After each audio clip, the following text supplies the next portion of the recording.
Today on the newscast, Israel carries out airstrikes in Damascus. Does the Bible give clues about a coming showdown in Syria? Get my take next.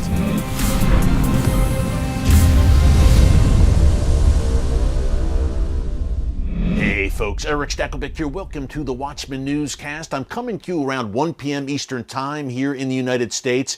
And a short while ago, Israeli President Isaac Herzog wrapped up a speech to a joint session of Congress in Washington, D.C. Now, the speech comes at a pretty tumultuous time in Israel-U.S. relations, as the Biden administration has been relentless in its criticism of the government of Israeli Prime Minister Benjamin Netanyahu, as we have reported here on the newscast.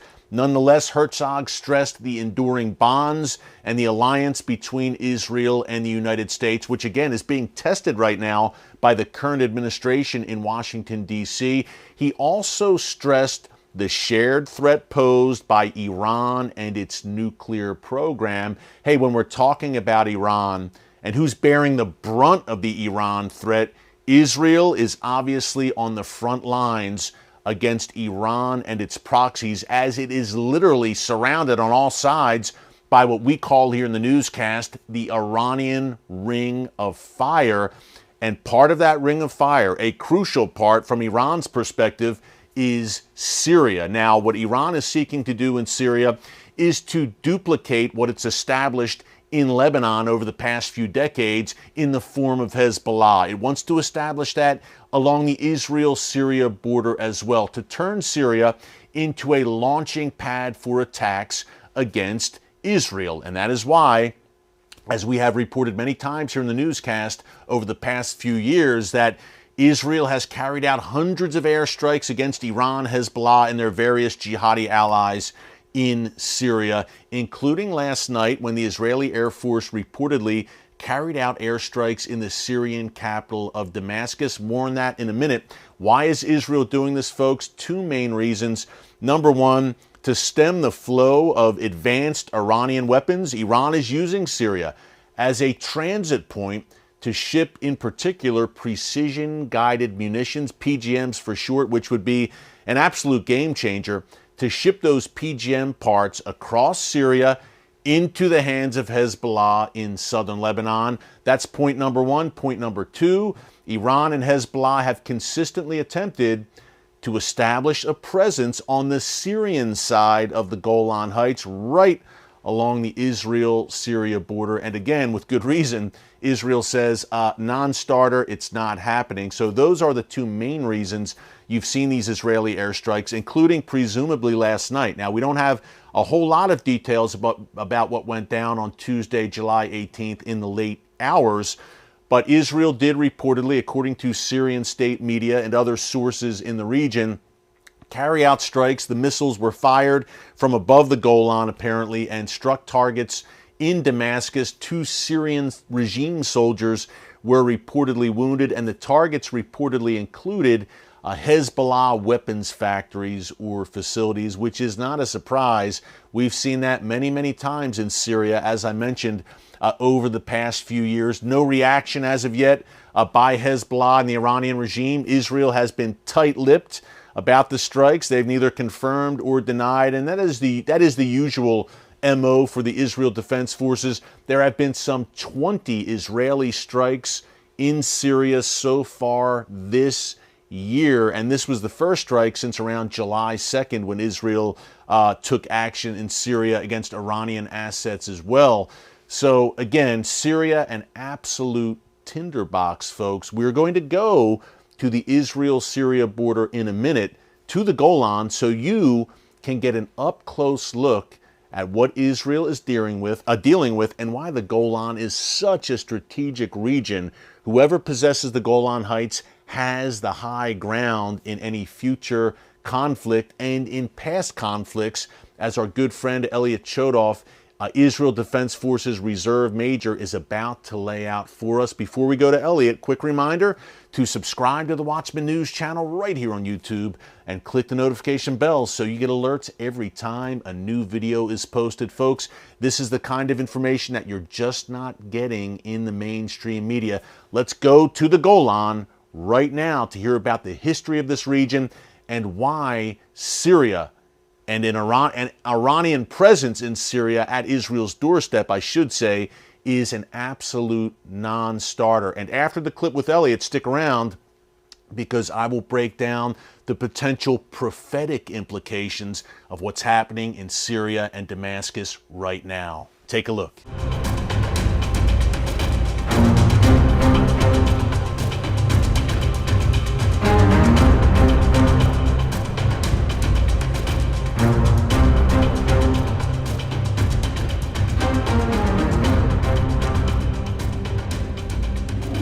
Elliot, thank you so much for joining us here on the Israel-Syria border. Finally, we get to do this together. I know, it's great. It's a pleasure to be with you. I know. We've been planning this for a while, Elliot. You're such an expert on current events in Syria, Lebanon, how it affects Israel and the West, by the way. But this spot where we're standing right now in the Golan Heights has a long history of some very pivotal battles, conflicts.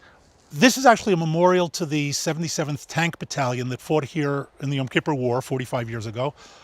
This area was the site of one of the major thrusts of the Syrian army on Yom Kippur. There was essentially a 3 to 4 day battle that took place here. Right here where we're standing. Here, literally right here. This front in front of us is really where the battle took place. As a matter of fact, there's a tank down here, the second one below us, that used to be here where we're standing, and that's where it was stopped in the battle. To understand the importance of this area today, we should go back a little bit further before the Yom Kippur War to the Six-Day War, 1967. During that war, the Israeli army faced the Egyptians, the Jordanians, the Syrians, also the Iraqis, the Lebanese, but 3 major fronts. This border was established on the last day of the Six-Day War in order to be defensible against the attack that didn't come until Yom Kippur 1973. 6 years later. Exactly. In other words, the border that was established was tested as a defensive border on Yom Kippur 1973. So we have a line of volcanoes. That way is north, that way is east. Syrians would come from that direction. And this line of volcanoes, and we can see a couple of them out over there, the Avital, the Bental, they're part of this line. The volcanoes reduce this 60-mile long border to 3 passes.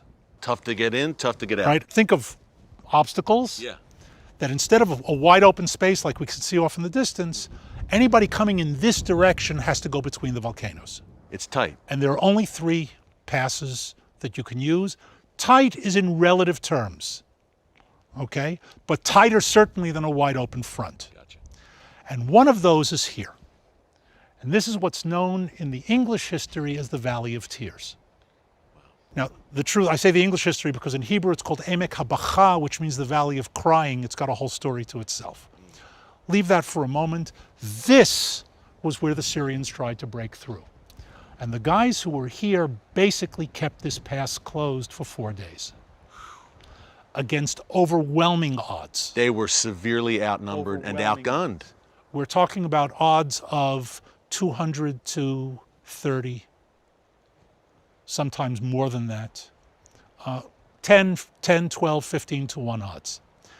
And as in any battle, there are many reasons for a victory or a defeat. Yeah. But the topography here was certainly one of the reasons that they were able to hold. Yeah. And holding this gap, which also meant... Israel had the high ground. Well, it wasn't so much the high ground as the gap ground. Gotcha. Held the high ground as well, but it meant that the Syrians couldn't get around it because of the mountains. The reason that the army stopped here in 1967 was good strategic and tactical thinking, having no idea that in 2018, we would be facing a different type of enemy with different political situation, different technology, and yet, because we're here, Al-Qaeda and ultimately Iran is 20 miles from population centers of Israel, as opposed to looking down on them and seeing them directly on site. So it's an interesting example, I think, of a good tactical decision that was made in 1967, now having an effect over 50 years later for different reasons, but good tactics are good tactics. Yeah, Elliot, you can only imagine, God forbid, if Israel did not control the Golan Heights. As you said, the Iranian regime, the likes of ISIS, Al-Qaeda, they'd be literally... Looking at Tiberias, Haifa. Sea of Galilee, the Kinneret, yes. Exactly. Elliot, this is great. I'm so glad you gave the historical overview, 1967, 1973, because now people will have a better idea why this area is so crucial today. Thanks again to our good friend Elliot Chodoff for those great insights from the Golan Heights. Folks, if you like that clip, you want to see more like it, tune in every week to our weekly Watchmen show on TBN every Thursday night at 10 p.m. Eastern Time. And the re-air is on Friday at 6:30 p.m. Eastern Time, 30 minutes every week on TBN, reporting from on the ground in Israel and points beyond throughout the region. If you like the newscast, you will love our weekly program on TBN. Hey, as we close, some thoughts about the prophetic implications in Syria right now. What we've discussed many times here in the newscast, in particular in our live chats with our viewers, is Isaiah 17 and Ezekiel 38 and 39. Number one, of course, when we're talking Damascus and the frequent Israeli strikes there and Iran's attempts to turn Damascus, not attempts, they've been pretty successful over the years in turning Damascus into a transit point and Damascus International Airport into a transit point for weapon shipments and all sorts of nefarious activity. I think of Isaiah 17, the book of Isaiah chapter 17, verse 1, which says a day is coming when Damascus will become, quote, a ruinous heap, and it will cease to be a city. That's according to the book of Isaiah. Now, Damascus is one of the world's oldest inhabited cities. It has never been completely destroyed, even by the Mongols, but Isaiah doesn't seem to suggest, he flat out says that a day is coming when Damascus will cease to be a city. That's number one. And number two, when we're talking about Syria, the book of Ezekiel chapters 38 and 39, the war of Gog and Magog. Funny name, I know, but it's a name you need to know for the days that are coming. It talks about an alliance led by, I believe, Russia and Iran in what the Bible says are the latter days, days to come, in which they gather on the mountains of Israel. They come from the north against Israel. If you look at Syria right now, folks, you have Russia, Iran, Turkey, all with a presence in that country at Israel's doorstep. So with that Ezekiel war, I think there are serious implications with Syrian involvement in that as well, at least as a launching pad. What do you think? Am I all wrong here with the way I'm seeing these verses? Let me know in the comments section. Tumultuous times, Bible times, right now in the world's most chaotic and strategic region, the Middle East. Hey, thanks so much for joining us here today on the Watchmen Newscast. Until next time, God bless you. And remember, never hold your peace. Hey everyone, thanks for checking out the Watchmen Newscast. Make sure you hit the subscribe button so you never miss an upload, and tap the bell icon so you're notified every time a new video is posted. And don't forget to share your thoughts, insights, and comments below. Thanks for watching. We'll see you back here tomorrow.